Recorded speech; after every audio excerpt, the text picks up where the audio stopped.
F5'd him so hard he ripped his pants. Never change, Pat. Never, ever, ever change. I'm John Reckton with my review WWE Smackdown, and yes, the WWE roster made it back from Saudi Arabia quite safely after doing WWE Crown Jewel, the great whitewashing sport event of the year, and they'll do it all again next year, and the year after that, and the year after that, and the year after that, at least until 2028. That's how long this goddamn deal goes. So anyway, let me know your thoughts on this show in the comments, please. They're from Wichita, Kansas. Dorothy, Toto, the Scarecrow, and so many other people are nowhere to be found, and considering that the Scarecrow, the Cowardly Lion, and the Tin Man, and so many other people were in Oz and not in Kansas, I don't even understand where Oz would be in relation to Kansas. Yeah, but enough of these old movie references. There was a lot of talking on the show. We talk endlessly on Friday nights, Michael, but some of it was good, and some of it was less than good. What was good is they started with Bork and Roman recaps, and boy, that was certainly an ending, wasn't it? Didn't exactly make Bork seem all that strong, did it? I mean, Bork Laser was kind of taken down easily, despite the fact that it's usually taken a fucking napalm strike and then some to keep him down in previous matches, but they're telling a long-term story, I guess? So Roman and Heyman, they show up, and Roman, the Roman from the planet Roman, actually he's from the Island of Relevancy. He is the head at the table of the Island of Relevancy. I think that's how that goes. He is upset at Heyman. He says, man, you holding that title for me or for Brock? You're not, very good at your job, but I am because, I've smashed everybody. Piped in boos, by the way, a lot of piped in boos. Now, I'm not saying that the crowd didn't have energy. I think there were a lot more cheers for Roman than they wanted to anticipate, but then again, it is Kansas. There really isn't a whole lot going on in Kansas because it's fucking Kansas. Sorry to everybody from Kansas that happens to be watching this, all three of you that happen to live in that state, but there isn't a whole lot in Kansas from what I've heard, besides the Jayhawks. We're a once proud sports franchise, or at least a once proud college. Maybe they're still good. I don't know. I haven't paid attention to college football or college basketball in years. So he mentions all the people that he smashed. He even talked about smashing Daniel Bryan, and who is now Bryan Danielson, back to being the American Angry Dragon, unleashing that Angry Dragon all over everybody's faces on AEW Dynamite and Rampage, and soon to be AEW pay-per-views. So he talks about Edge, Cesaro. He can't go over the entire list of people that he smashed, but he smashed them. He repeatedly smashed people, and he smashed Brock yesterday, and he wants to smash Brock tonight. Smashing a guy 2 nights in a row. Stop thinking about it, everybody. I know you're thinking about it. You stop it, you get some help. Just because the tribal chief wants everybody to acknowledge his acknowledged meat and get head at the table doesn't mean that you need to be smashed twice in one day. Or in 2 days. If you want to be smashed twice in one day, I'm not here to judge much. Let's move hastily on from these slightly gross comments and get to more gross comments. Like how he whooped Brock so bad that he's tweeting now. That was kind of funny because Brock really doesn't tweet. I think Brock has sent out maybe 100 tweets in the amount of time that he's had Twitter. I don't really know because I never follow Brock on Twitter. What's the fucking point? But he did say, I'm not leaving until Brock shows up, and then we go to a break. They really didn't have much for this show, but I will say this was pretty good. Now, is it benefiting anybody other than Roman? Hard to tell, but this is the kind of Roman that people have needed for a while. We wanted a reason to boo him, and yes, obviously he's going to get cheers because there's those fans that want to cheer the heel, but there's some good stuff here. There's some meat to it. There's his acknowledged meat. I mean, who doesn't want to acknowledge his sizzling meat? So, I'm going to move on from that and talk about Roman berating Paul. There's no show, Paul gets the jet, and then Bork shows up, and man, he is fired up, and he just proceeds to beat the shit out of Roman. He throws him into the steps, he throws him into the post, he is beating him up, he is destroying him, he clears off the announcer's table, he's going to do a whole bunch of stuff, and then referees come down, the Usos come down. Apparently Jimmy was driving there and got lost. Hopefully he was just getting lost and not actually getting, any kind of things that rhymes with D, U, and I. And then they got laid out, because of course they did, because they're the fucking flunkies, despite the fact they are the Smackdown Tag Team Champions. And Bork picks up a very expensive camera. Very expensive, very smashed into the goddamn post. And that's it.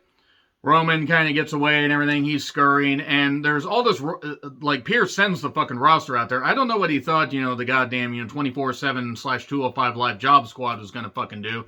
But sent them out, though Cesaro was there, and Cesaro's telling them back off, and oh no, could we get a future Brock versus Cesaro match?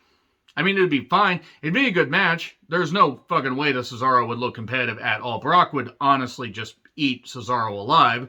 eating the Swiss Superman alive, just devouring everything about the Swiss Superman, devouring the Swiss roll and all that. Why not just make as many phallic references as possible? Because it's all for fun, because at this point, the fuck else can I do with these reviews?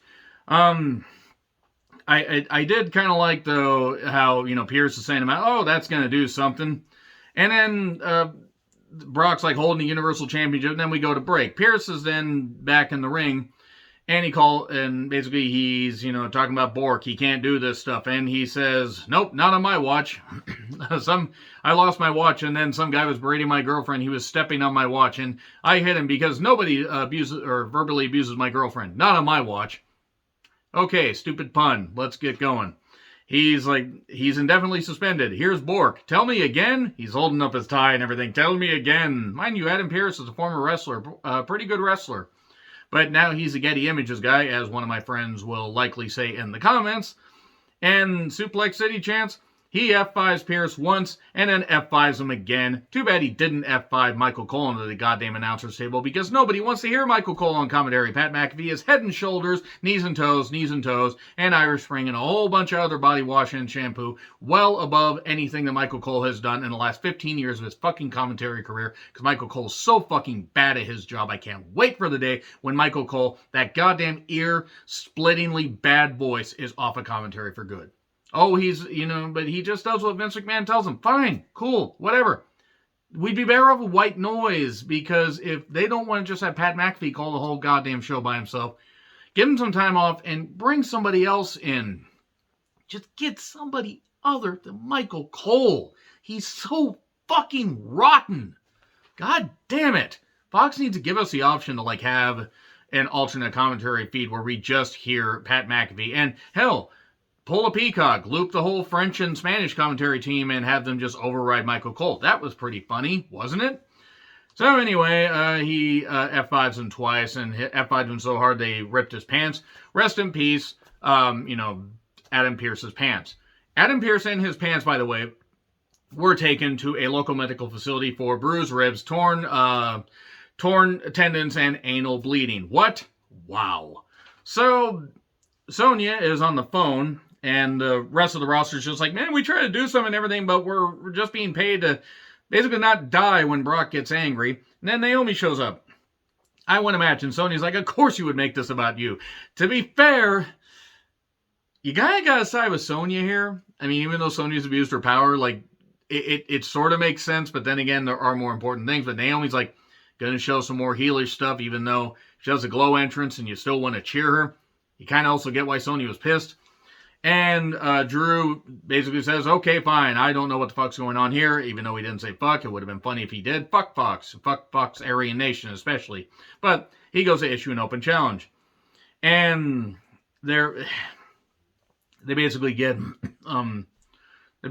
him out there. We see Sammy, and he just decides that he's just going to go full bore, and he says, we endlessly talk on Friday nights. Michael, wait, that was me, because we were 40 minutes into the show before we got to a match where Zayn and Drew had a match, and Zayn got beat up for a bit, took over for a little bit, and then Claymore 1, 2, 3. Oh boy, Hit Row's debuting tonight. Whoop-de-fucking-do. Recaps of Riddle's rare but obscene male camel toe that he displayed in Saudi Arabia. That is a fucking crime in any country, really. And we get Kofi's King Coronation. KKC. That's not good. So, he was ready to hand Xavier his scepter, but we had to get massive, throbbing adulation from the crowd. So much adulation, it just splattered all over the camera, and I lost my train of thought. But he is, just putting over Xavier. Xavier's here. And Xavier really seemed like he enjoyed the fact that he was King of the Ring, and then he's handing him his scepter. If your best friend isn't going to grip your scepter in front of you and then hand it back to you, are they really your best friend? And then Woods says his reign will be fun but fair. The King's Gospel. All hail King Woods. In all seriousness, this was good stuff. No shenanigans. Shenanigans! And then Becky says she's talking about the tittle exchange. I think that's how that went. And Becky 2 belts. Honestly, as much as I love Becky, and it was a nice idea at the time, it didn't really work ultimately. It was a cool visual. But it was what it was. Xia Li is coming soon. She could kick me in the face, and I would thank her for it. So, Man Store, as I'm going to just keep calling him for whatever reason, took on Ali again. Crown Jewel 2, Electric Boogaloo. They did flippy shits and kicks and the most devastating maneuver in all professional wrestling. Surprise roll up 1, 2, 3. And then Ridge Holland has his thick, meaty club out on camera. He's going to blast everybody over the face with it. Aaliyah is coming. I thought that, she was done after that plane crash in the Bahamas in August of 2001. Also, this Aaliyah has been in NXT seemingly for about the last 25 years, despite the fact NXT didn't exist until 2012. I know she's been called up for a bit. I give it 6 months. And I'm probably being generous there. I mean, I don't want her or anybody to lose her job, but I don't see them really featuring Aaliyah. I mean, she was in NXT that long for a reason. Is she really that good? Probably not. And Humberto and Garza, they talk about being the best looking tag team. I give it 4 weeks before they're jobbing out on main event. Sheamus says, he's been delivering banger after banger, and I don't even know her. I barely know her, yet I'm supposed to bang her? It's never stopped me before in the past. So, Hit Row did a promo. Man, I guess that's what you call it. I like Swerve. I don't care about not PN News, not D-Lo, and not whatever the fuck, B-Fab is, not Jade, not something. I don't goddamn know. I'll tell you what they're not. Besides Swerve, they're not any good. But if people like them, that's fine. And hopefully they will have success. There are people that are going to like the stable. There are people that are not going to like the stable. If there were a few less stables, not just in WWE, but in wrestling in general, because I watch multiple wrestling companies, maybe I'd be more receptive. Probably not, considering I'm not really a big fan of current hip-hop. And I know Swerve does his own stuff. And actually, Swerve is a pretty good rapper. And a really good guy. If you ever get a chance to meet Swerve, he really is. But again, not PN News really fucking annoys me. So, they took on 2 guys, Dustin Lawyer and Daniel Williams. And not PN News got a whole bunch of stuff and eventually, I guess, got the pin. Did he get the pin? Swerve got the pin. So at least the one good guy out of the goddamn group, the one with talent and an upside, got the goddamn victory. But yeah, not PN News got to show off. Okay, cool. Whatever. And the crowd seemed receptive. It was what it was. And then recaps of Pierce's splitting pants or whatever. Those pants were pronounced dead, by the way, so hopefully Pierce is going to be all right. Maybe he can get new pants. It's a new pants. Yes, it is. So Sonya then knocks at him after she checks on him in the trainer's room, while Kayla longingly looks at her. Moving on.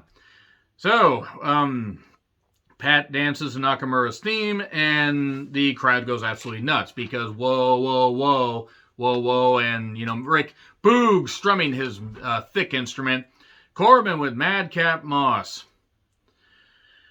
Can I mention right now that Corbin wrestling in that lot of a shirt sadly wasn't the most egregious thing that happened on this show? Because no, it was Madcap Moss telling really bad jokes. I know something about telling really bad jokes. I'm also just doing it on a little YouTube channel. I am not doing it on a nationwide broadcast.